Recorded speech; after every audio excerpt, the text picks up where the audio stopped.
Hi friends, welcome back to my channel. आज मैं इस वीडियो में क्लास 6 का साइंस का चैप्टर नंबर 9 इसको एक्सप्लेन करने वाली हूं। इस चैप्टर को आपको एक्सप्लेन करने वाली हूं। इससे पहले मैंने 3 पार्ट इस वीडियो के बना दिए हैं, जिसमें हमने समझा था कि अलग अलग हैबिटेट्स क्या होता है और अलग अलग हैबिटेट्स में किस तरह के वैरायटी ऑफ प्लांट्स और एनिमल्स हमें देखने को मिलता है। उसके बाद हमने बात की थी कुछ टेरेस्ट्रियल प्लांट्स की, कुछ टेरेस्ट्रियल एनिमल्स की, और उसके बाद हमने बात की एक्वेटिक हैबिटेट्स की और उसमें किस तरह के प्लांट्स और एनिमल सरवाइव करते हैं। अब हम समझने वाले हैं कैरेक्टरिस्टिक्स ऑफ ऑर्गेनिज्म, कि किसी भी लिविंग ऑर्गेनिज्म के क्या क्या कैरेक्टरिस्टिक्स होते हैं। तो चलिए हम इस वीडियो को करते हैं start. We went on a journey through different habitats and discussed many plants and animals. तो हमने देखा अपने पहले वाले पार्ट में कि अलग अलग हैबिटेट्स क्या होते हैं और उसमें किस तरह के प्लांट्स और एनिमल देखने को मिलते हैं, और उसके अडेप्टेशंस के बारे में भी समझा था। राइट, ये सारी चीजें हमने समझ रखी है। उसके साथ ही हमने एक्टिविटी फर्स्ट में लिस्ट किया था ऑब्जेक्ट्स को, प्लांट्स को, एनिमल्स को। हमारा एक टेबल बना हुआ था जिसमें अलग अलग रीजन में कौन कौन सी चीजें प्रेजेंट होती है, वो चीजें हमने लिस्ट किया था। जैसे हम बात कर लें फॉरेस्ट की, तो फॉरेस्ट में ट्रीज हो सकते हैं, creepers, small and big animals, words, snakes, insect, rocks, soil, water, air, dry leaves, dead animals, mushroom, and most may be only some of the objects that are present in the forest। तो ये सारी चीजें वहां पे present हो सकती है। अगर इसमें से पूछा जाए कि कौन सी चीजें लिविंग है, तो आप आसानी से बता दोगे। जैसे कि हम सभी जानते हैं कि ट्रीज क्या है, लिविंग है। क्रीपर्स भी लिविंग होते हैं।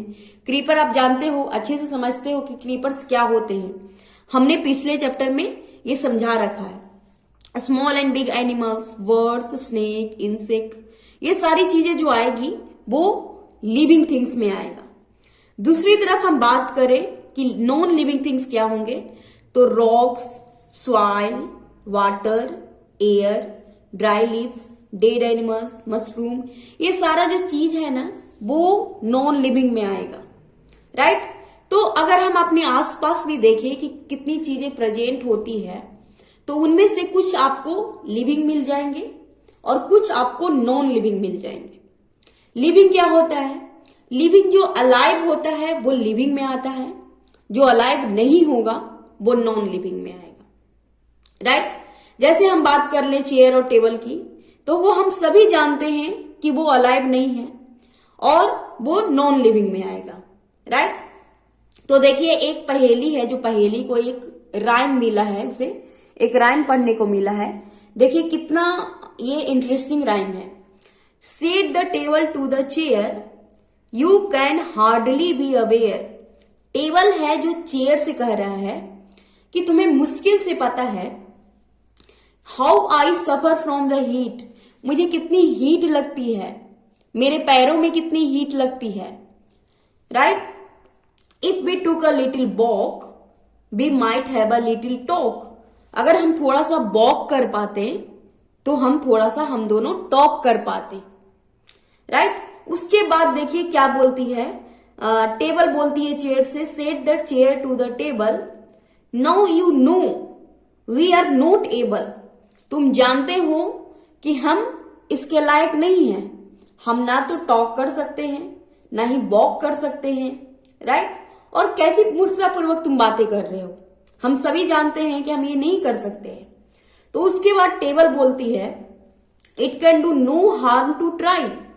ट्राई करने में कुछ नहीं जाता, हमारा कुछ नुकसान नहीं होगा, हम ट्राई तो कर सकते हैं ना, क्योंकि लेग्स तो हमारे भी हैं। 2 लेग्स से हम क्यों नहीं चल सकते हैं? जितने तुम्हारे लेग्स है उतने मेरे भी हैं, तो 2 लेग्स का यूज करके हम क्यों नहीं चल सकते हैं? तो पहेली और बूझो जब ये राइम्स को पढ़े तो उन्हें बहुत ही क्या लगा, बहुत ही फनी उन्हें देखने को मिला। अब फनी तो होगा ही।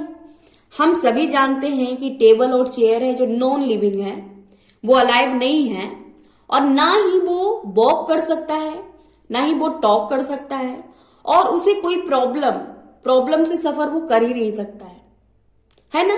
जैसे टेबल और चेयर को तो ना तो गर्मी लगती है, ना ही सर्दी लगती है, ना ही उन्हें धूप का एहसास होता है, राइट। अगर उसको पटक भी दो तो उसे कुछ फील नहीं होगा। तो हम सभी जानते हैं, जैसे कि चेयर, टेबल, स्टूल और अ क्वाइन की बात करें तो हम सभी जानते हैं कि ये सारे अलाइव नहीं होते हैं और ये नॉन लिविंग में आएंगे। दूसरी तरफ हम बात करें कि वर्ल्ड में जितने लोग हैं ना, हमारे वर्ल्ड में जितने भी लोग हैं वो सारे क्या है, लिविंग हैं, क्योंकि हम सभी जानते हैं कि हम अलाइव हैं, इसीलिए वो लिविंग है। उसी तरीके से एनिमल्स की बात करें तो dogs, cats, monkeys, squirrels, insects और मेनी अदर, ये सारे जो एनिमल्स हैं वो किस में आएंगे, वो आ जाएंगे लिविंग में। जितने भी एनिमल्स हैं, जितने भी ऑर्गेनिज्म प्रेजेंट हैं वो लिविंग में आते हैं। How do we know that something is living? तो हम ये कैसे पता लगा सकते हैं कि कोई चीज लिविंग है? अगर किसी को पता नहीं हो और उसे पता लगाना हो कि कौन सी चीजें लिविंग है, कौन सी चीजें नॉन लिविंग है, तो वो कैसे पता लगा सकता है? Often it is not so easy to decide. कभी कभी ये क्या होता है कि डिसाइड करना इजी नहीं होता है कि कौन सी चीजें लिविंग है, कौन सी चीजें नॉन लिविंग है। कैसे? We are told that plants are living thing. हमें ये बताया जाता है कि प्लांट एक लिविंग थिंग है, लेकिन वो मूव तो नहीं करता है जैसे कि डॉग और पिजन कर लेते हैं।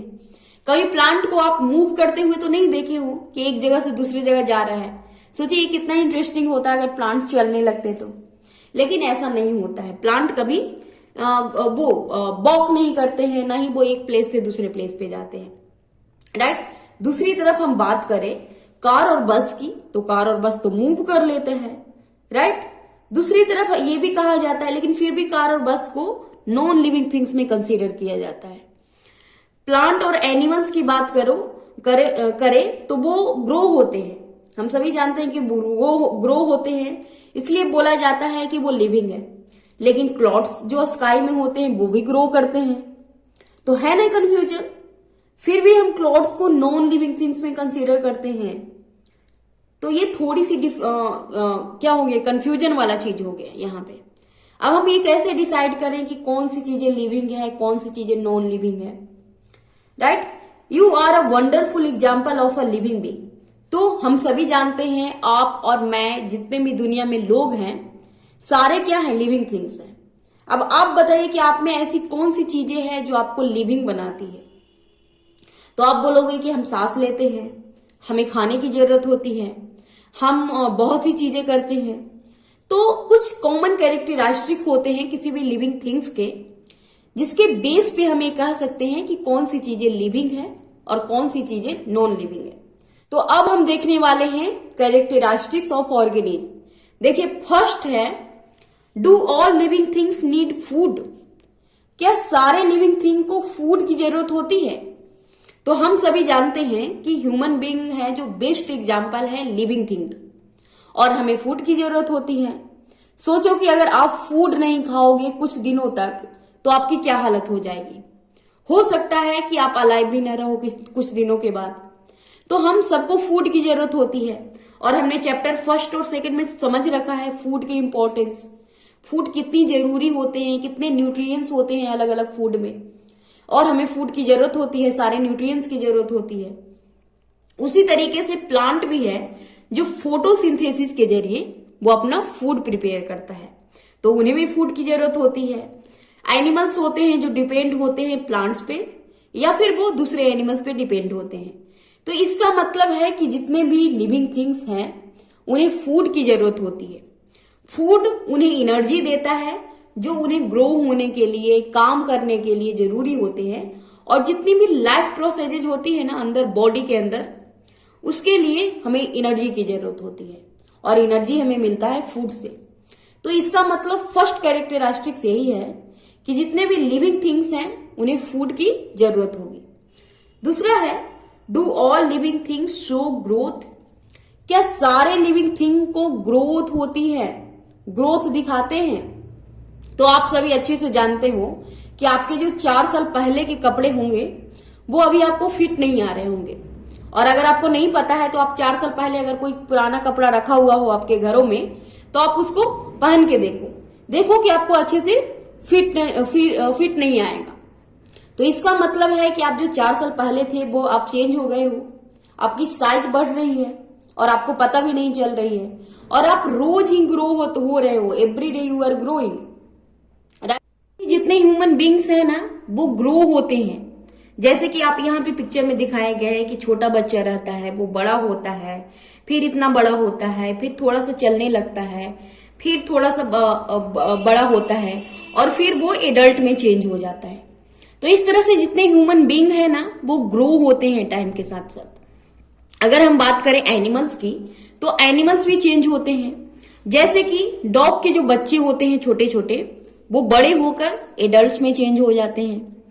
चिकन जो होती है, चिकन एग में से निकल के वो बड़ा होकर क्या बन जाता है, हेन बनता है, या फिर वो कॉक में कन्वर्ट हो जाता है। अगर आप अपने चारों तरफ प्लांट देखोगे ना तो प्लांट को भी आप देखोगे कि एक टाइम के साथ वो ग्रो होता हुआ दिख रहा है, वो ग्रो होता हुआ हो रहा है, राइट। अगर आपको नहीं पता है, अगर आपने कभी ऑब्जर्व नहीं किया है तो एक छोटा प्लांट लगा के देखो अपने घरों में। एक पॉटेड प्लांट लो और उसको लगाओ और उसको रोज वाटर दो और उसको सनलाइट में रखो। देखोगे कि 1-2 महीने के बाद या फिर कुछ दिनों के बाद ही वो ग्रो हो गया है। यानी कि इसका मतलब ये है कि जितने एनिमल्स हैं, जितने ह्यूमन बींग्स हैं और जितने भी प्लांट्स हैं ना वो ग्रो होते हैं। तो ये दूसरा कैरेक्टरिस्टिक्स हमने पढ़ लिया कि जितने भी लिविंग थिंग्स होंगे वो ग्रो होंगे, और जो ग्रो नहीं होंगे वो नॉन लिविंग थिंग्स होंगे। जैसे आपने कभी ये नहीं देखा है कि टेबल और चेयर या फिर फैन या फिर बल्ब उसको ग्रो होते हुए, वो जितने साइज और शेप के होते हैं वो हमेशा उतना ही रहते हैं, राइट। तो इसका मतलब है कि जितने लिविंग थिंग है वो ग्रो होते हैं, जबकि नॉन लिविंग थिंग्स हैं वो ग्रो नहीं होते हैं। अगला हमारा है, do all living things respire? क्या सारे लिविंग थिंग्स हैं जो रिस्पायर करते हैं? तो हम सभी जानते हैं कि हम ब्रीद करते हैं। जब हम ब्रीदिंग करते हैं तो ब्रीदिंग करते टाइम जब हम इनहेल करते हैं ना, तो जब हम सांस अंदर लेते हैं तो क्या होता है, एयर मूव्स करता है आउटसाइड टू इनसाइड, बाहर से अंदर की ओर मूव करता है। और जब हम ब्रीद आउट करते हैं मतलब कि सांस छोड़ते हैं तो एयर मूव करता है हमारे अंदर से बाहर की ओर। और इस प्रोसेस में क्या होता है कि हम ऑक्सीजन अपने अंदर लेते हैं और कार्बन डाइऑक्साइड को बाहर छोड़ते हैं, और इसी प्रोसेस को बोला जाता है रेस्पिरेशन, राइट। तो ह्यूमन बींग तो रिस्पायर करते हैं, अदर एनिमल्स भी इसी तरह से रिस्पायर करते हैं। जैसे हम बात करें काउज की, बफेलो की, डॉग्स की, कैट्स की, ये सारे जो एनिमल्स हैं ना, ये सारे एनिमल्स बिल्कुल ह्यूमन के जैसे ब्रीद करते हैं। अगर आपको नहीं पता है तो आप क्या करो कि इनमें से किसी भी एनिमल को ऑब्जर्व करो। जब वो रेस्ट कर रहे होंगे ना तो उसके एब्डोमेन को जब आप देखोगे तो वो धीरे धीरे मूव कर रहा होगा, और वो मूव कर रहा है इसका मतलब कि वो ब्रीदिंग कर रहा है।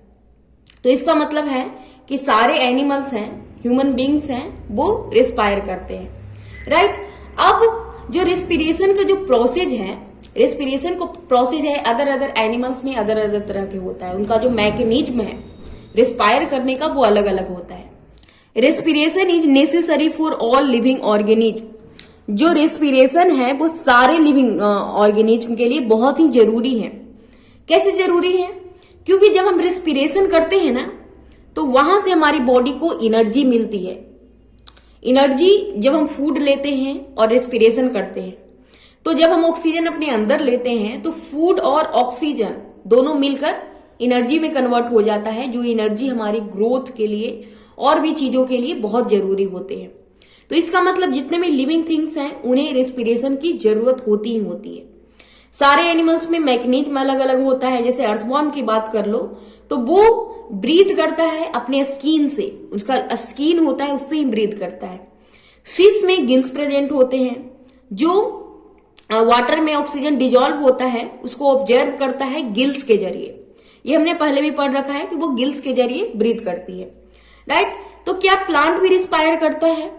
तो यस, प्लांट भी रिस्पायर करता है, वो कैसे करता है? प्लांट रिस्पायर करता है अपने लिप्स के थ्रू। अब उसके लिप्स में छोटे छोटे पोर्स बने हुए रहते हैं, छोटे छोटे छिद्र होते हैं, जिसको बोला जाता है स्टोमाटा। अब ये स्टोमाटा के जरिए क्या करते हैं? अपने अंदर ऑक्सीजन लेते हैं और कार्बन डाइऑक्साइड को बाहर छोड़ते हैं, और इस प्रोसेस को बोला जाता है रेस्पिरेशन। प्लांट है जो दिन रात ये रेस्पिरेशन करती है, सभी एनिमल्स करते हैं, 24 घंटे रेस्पायर करते हैं। लेकिन इसके साथ ही प्लांट में एक प्रोसेस और भी होता है जो उसके लिप्स के जरिए ही होता है, और वो प्रोसेस है फोटोसिंथेसिस।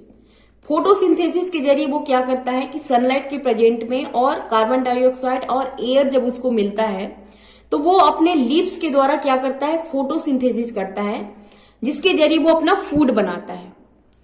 जब वो फूड बनाता है अपने लिए तो वो बहुत ही ज्यादा मात्रा में, बहुत ही ज्यादा क्वांटिटी में ऑक्सीजन रिलीज करता है, और वही ऑक्सीजन हमें जरूरी चाहिए होता है। जितने भी लिविंग थिंग्स है, आप जानते हो कि हमें ऑक्सीजन चाहिए होता है, तो ये हमें प्लांट से मिलता है।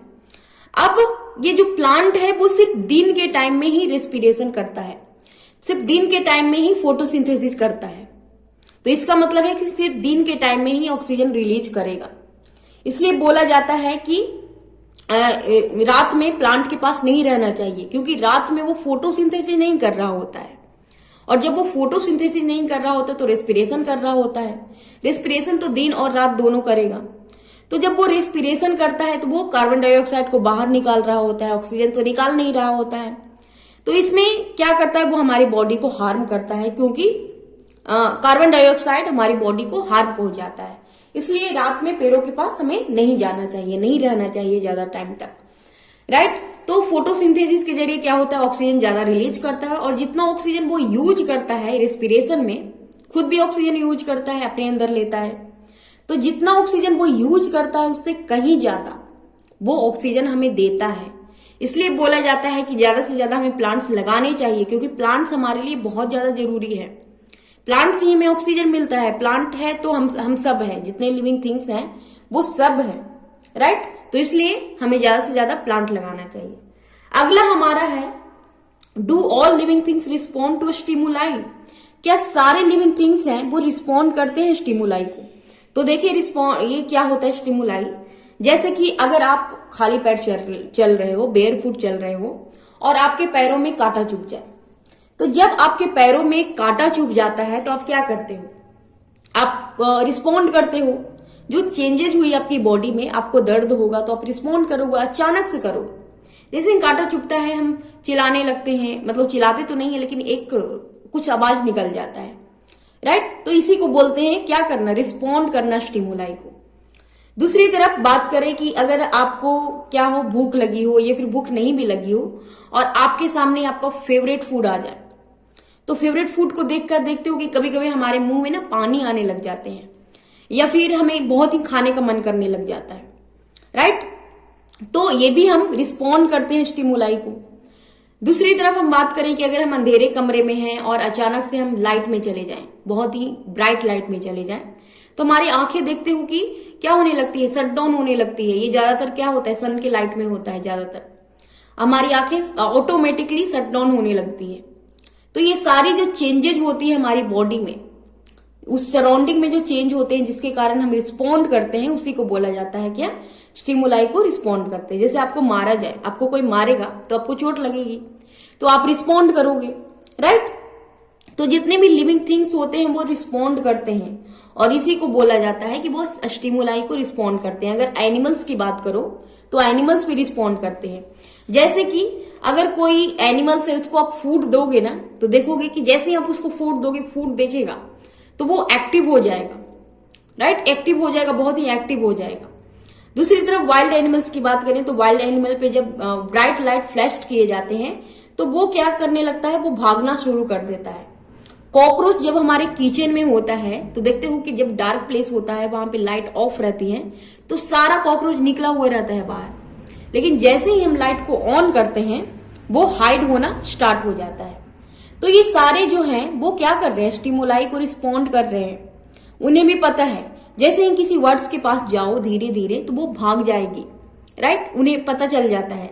इवन कि उनकी आई जो है इस तरफ है, आप पीछे की ओर जाओगे, पीछे से जाओगे, फिर भी वो भाग जाएगी। तो वो सारे जो है स्टिमुलाई को रिस्पॉन्ड करते हैं। प्लांट्स की बात करो तो प्लांट्स भी करते हैं। जैसे कुछ फ्लावर्स हैं जो सिर्फ रात के टाइम में ही क्या करते हैं, ब्लूम करते हैं। रात रानी का प्लांट है। कुछ फ्लावर्स ऐसे होते हैं जो सनलाइट के बाद, सनसेट के बाद क्या हो जाता है, अपने आप को क्लोज कर लेता है। देखते हो ना, बहुत सारे प्लांट ऐसे होते हैं जो सनसेट के बाद क्लोज हो जाता है, राइट। कुछ प्लांट ऐसे हैं जैसे कि टच मी नॉट का जो फ्लावर होता है, जैसे उसको टच हम करते हैं तो उसकी जो लीव्स होती है ना, वो फोल्ड हो जाती है, खुद ब खुद फोल्ड हो जाती है। तो ये सारे, इसका मतलब ये है कि वो क्या कर रहे हैं, स्टिमुलाई को रिस्पॉन्ड कर रहे हैं, स्टिमुलाई को रिस्पॉन्ड कर रहे हैं। जैसे आप यहाँ पे एक्टिविटी 4 दिया गया है, आपको क्या करना है, एक पॉटेड प्लांट लेने हैं एक रूम में, और उसको मतलब इस तरह के रूम में उसको रखना है जहां पे सनलाइट आए, दिन के टाइम में थोड़े सनलाइट आ जाए 2-4 घंटे, और वो हवादार हो। अब आपको इस पॉटेड प्लांट को जहां पे सनलाइट आ रही है उससे थोड़ी दूरी पे रखो, जैसे कि यहाँ पिक्चर में दिखाया गया है, राइट। देखिए जैसे पिक्चर में दिखाया गया, सनलाइट आ रही है उससे थोड़ी दूरी पे रखा गया है।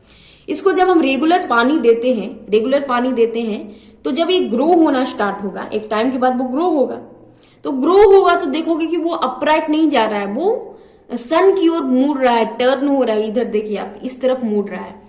तो ये भी रिस्पॉन्स कर रहा है स्टिमुलाई को, राइट। तो इसका मतलब जितने भी लिविंग थिंग्स हैं वो स्टिमुलाई को रिस्पॉन्ड करते ही करते हैं।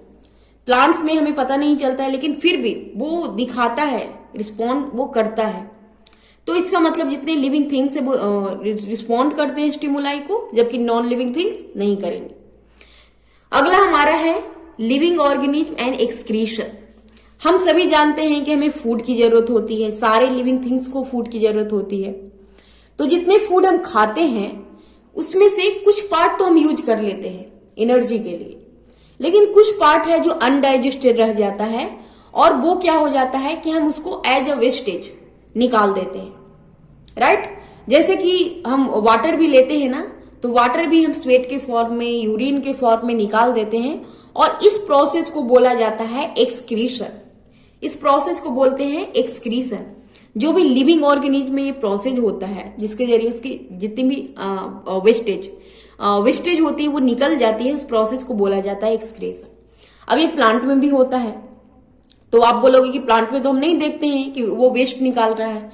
तो कुछ प्लांट ऐसे होते हैं जो अपने वेस्ट को क्या कर लेते हैं, एक पार्ट में स्टोर कर लेते हैं, अपने किसी एक पार्ट में स्टोर कर लेते हैं, और वो उसी पर मतलब जब तक उसकी लाइफ रहेगी उस प्लांट की, तब तक वो उसमें स्टोर रहेगा। वो जो वेस्ट होता है वो उसको हार्म नहीं पहुंचाता है, तो इसलिए वो अपने पार्ट में ही स्टोर करके रखता है, यानी वो भी एक्सक्रीट करता है। कुछ प्लांट ऐसे भी होते हैं जो वो निकाल देते हैं वेस्ट को, सेक्रेशन के फॉर्म में वो बाहर निकाल देते हैं। तो इस तरह से हमने देखा कि जितने भी लिविंग ऑर्गेनिज्म होंगे वो एक्सक्रीट भी करता ही करता है। जितने लिविंग ऑर्गेनिज्म है वो एक्सक्रीट करेगा, और जितने नॉन लिविंग ऑर्गेनिज्म है वो एक्सक्रीट नहीं करेगा। अगला हमारा है, do all living things reproduce their own kind. क्या सारे लिविंग थिंग्स है वो रिप्रोड्यूस करते हैं अपने जैसे को? तो यस करते हैं। जैसे ह्यूमन बींग की बात कर लो, तो ह्यूमन बींग है जो अपने जैसे को क्या करते हैं, बर्थ देते हैं, जन्म देते हैं, है ना, अपने जैसे अपने बच्चे को जन्म देते हैं। अगर आप पीजन या फिर किसी भी बर्ड्स की बात कर लो तो उसका आपने नेस्ट देखा होगा, जैसे कि यहाँ पिक्चर में दिखाया गया है। तो नेस्ट में कभी कभी आपको एग्स देखने को मिल जाएंगे। वो एग्स होते हैं क्या, उनके ही क्या होते हैं, उनके ही जैसे होते हैं। अब वो एग्स से क्या होता है, एग्स जब हैच होता है कुछ दिनों के बाद तो उनके जैसे बच्चे निकलते हैं, यानी वो एग्स के जरिए रिप्रोड्यूस करते हैं। एनिमल्स भी इसी तरह से रिप्रोड्यूस करते हैं, और एनिमल का अलग अलग मैकेनिज्म होता है, अलग अलग तरीका होता है। जैसे कुछ एनिमल्स की बात करो तो वो एग्स के थ्रू अपने यंग वन को रिप्रोड्यूस करते हैं, जबकि कुछ एनिमल बर्थ देते हैं अपने यंग वंस को, राइट। तो प्लांट्स ऑल्सो रिप्रोड्यूस, प्लांट भी रिप्रोड्यूस करता है। अब देखिए प्लांट अलग अलग पार्ट से क्या करता है, रिप्रोड्यूस करता है। जैसे कि कुछ प्लांट है जो सीड के जरिए रिप्रोड्यूस करता है, जब हम सीड को सॉइल में डाल देते हैं तो वो रिप्रोड्यूस हो जाता है। दूसरी तरफ कुछ प्लांट ऐसे होते हैं जो स्टेम के जरिए रिप्रोड्यूस होते हैं, जबकि कुछ उसके बड से होते हैं, कुछ उसके रूट से होते हैं, और कुछ प्लांट ऐसे भी होते हैं जो उसकी कटिंग से होते हैं। जैसे किसी प्लांट को आप कट कर दोगे और उसको सॉइल में फिक्स कर दोगे ना, तो आप ये करके भी देखो, यहाँ एक्टिविटी 5 में दिया भी गया है आपको, जैसे रोज का प्लांट या फिर मेहंदी का प्लांट, किसी भी प्लांट को कट करके उसको सॉइल में फिक्स कर देना है। और सॉइल में फिक्स करने के बाद उसको रेगुलर पानी दो। जब आप उसको रेगुलर पानी दोगे ना, तो देखोगे कि एक टाइम के बाद वो ग्रो होना स्टार्ट हो गया है। तो इसका मतलब है कि जितने भी प्लांट्स हैं, एनिमल्स हैं, वो रिप्रोड्यूस करते हैं अपने जैसे को रिप्रोड्यूस करते हैं। अगला हमारा है, do all living things move? क्या सारे लिविंग थिंग्स मूव करते हैं? तो हम देखेंगे, चलिए, हमने चैप्टर 8 में भी पढ़ रखा है कि हमने अलग अलग तरीका देखा था एनिमल्स का कि किस तरीके से एक प्लेस से दूसरी जगह पे मूव करते हैं। बॉडी मूवमेंट देखी थी ह्यूमन बींग्स की, राइट? तो मूवमेंट होता है, लेकिन प्लांट्स में तो मूवमेंट नहीं होता है। प्लांट एक प्लेस से दूसरी जगह पे हमने जाते हुए नहीं देखा है। तो प्लांट लिविंग थिंग्स होते हुए भी वो मूव नहीं करता है, एक प्लेस से दूसरी जगह पे जाता नहीं है, क्योंकि उसकी जो रूट होती है ना, वो सॉइल में पूरी तरह से फिक्स होती है, और फिक्स होने के कारण वो मूव नहीं कर पाती है। जबकि अदर मूवमेंट उनमें होती है, जैसे कि वाटर, मिनरल और फूड जो होता है वो क्या करता है, उसकी मूवमेंट होती रहती है, एक पार्ट से दूसरे पार्ट में वो भेजता रहता है अपने। तो इस तरह से वो क्या करती है, मूवमेंट करती है। अगर किसी फ्लावर्स की बात करो तो देखोगे कि वो क्लोज और ओपन होता है। तो और किसी क्या करता है, वो स्टिमुलाई को भी रिस्पॉन्ड करता है। तो ये सारी चीजें क्या दिखाती है कि वो मूवमेंट को, एक तरह का मूवमेंट को वो दिखाता है। तो इसका मतलब है कि जितने लिविंग थिंग्स हो गए वो मूवमेंट को दिखाएंगे, शो करेंगे मूवमेंट को, राइट? तो there is such a variety of living organism but all of them show some common characteristics. तो हम जानते हैं कि हमारे अर्थ पे वास्ट वेराइटी देखने को मिलती है ऑर्गेनिज्म की। अलग अलग ऑर्गेनिज्म आपको, डिफरेंट ऑर्गेनिज्म आपको देखने को मिलेगा। और उनमें सब में एक खास बात यह है कि जितने भी लिविंग ऑर्गेनिज्म होगा उनमें कॉमन कैरेक्टरिस्टिक्स होता ही होता है, राइट? कभी कभी क्या होता है कि किसी नॉन लिविंग थिंग्स में भी एक दो कैरेक्टरिस्टिक्स दिख जाते हैं। जैसे कि हम बात कर लें किसकी, बस की, कार की, तो वो भी मूव कर लेता है, फैन भी मूव हो जाता है, राइट? उसी तरह क्लॉथ्स जो है वो भी ग्रो हो जाता है। लेकिन आप देखोगे कि इनमें कुछ कैरेक्टरिस्टिक्स होने के बावजूद भी इसमें ऑल कैरेक्टरिस्टिक्स नहीं दिखेंगे। एक दो तो दिख जाएंगे, लेकिन ऑल कैरेक्टरिस्टिक नहीं दिखेंगे। तो इसका मतलब है कि लिविंग थिंग्स होने के लिए सारे कैरेक्टरिस्टिक का होना जरूरी है, राइट? लेकिन फिर भी कभी कभी क्या हो जाता है कि कंफ्यूजन क्रिएट कर देता है। जैसे कि कुछ चीजें ऐसी होती है जिसमें एक भी कैरेक्टरिस्टिक्स नहीं होने के बावजूद भी ये थोड़ा सा डिफिकल्ट होता है कि वो चीजें क्या है। जैसे आप सीड की बात कर लो, जैसे किसी भी चीज की सीड की बात कर लो, जैसे हम सीड की ही बात कर ले, जैसे मूंग की सीड या फिर किसी भी चीज की सीड, तो आप क्या कहोगे कि वो लिविंग है या फिर नॉन लिविंग है? तो आप बोलोगे कि उसमें तो कोई कैरेक्टरिस्टिक दिख नहीं रहा है। जब उसे हम अपने घरों में रखते हैं या फिर बहुत दिनों तक शॉप में रखा हुआ रहता है, पड़ा हुआ रहता है, तो वो कोई कैरेक्टरिस्टिक शो नहीं करता है। लेकिन जैसे ही उस सीड को हम सॉइल में डाल देते हैं और जब उसको वाटर मिलता है और एयर मिलता है और सनलाइट मिलता है, तो वो सारे, जब वो जर्मिनेट हो जाता है तो सारा वो कैरेक्टरिस्टिक दिखाना स्टार्ट हो जाता है। तो हमें ये कहना थोड़ा सा मुश्किल है कि वो जो सीड है वो लिविंग है या फिर नॉन लिविंग है, राइट? तो कभी कभी ये डिफिकल्ट हो जाता है। तो हमने ये सारी चीजें समझ ली कि लिविंग थिंग्स क्या होते हैं। अब उसके बाद ये पूछा जा रहा है कि लाइफ क्या है। हमने ये समझ लिया कि ये सारे कैरेक्टरिस्टिक होते हैं लिविंग थिंग्स में, राइट? वो मूव करते हैं, उन्हें फूड की जरूरत होती है, वो रिस्पायर करते हैं, रिस्पॉन्ड करते हैं, रिप्रोड्यूस करते हैं, मूवमेंट को दिखाते हैं, ग्रो होते हैं और डाई भी हो जाते हैं। हमने ये चीज नहीं बात की कि एक कैरेक्टरिस्टिक्स और भी होता है किसी भी लिविंग ऑर्गेनिज्म में, वो ये कि वो डाई भी कर जाते हैं एक टाइम के साथ। जैसे कि कोई भी लिविंग थिंग्स होगा वो डाई करेगा एक टाइम के बाद, और वो किसी भी एक ऑर्गेनिज्म लंबे समय तक क्या होता है, अर्थ पे सरवाइव कर पाता है, क्योंकि वो अपने जैसे को रिप्रोड्यूस करता है।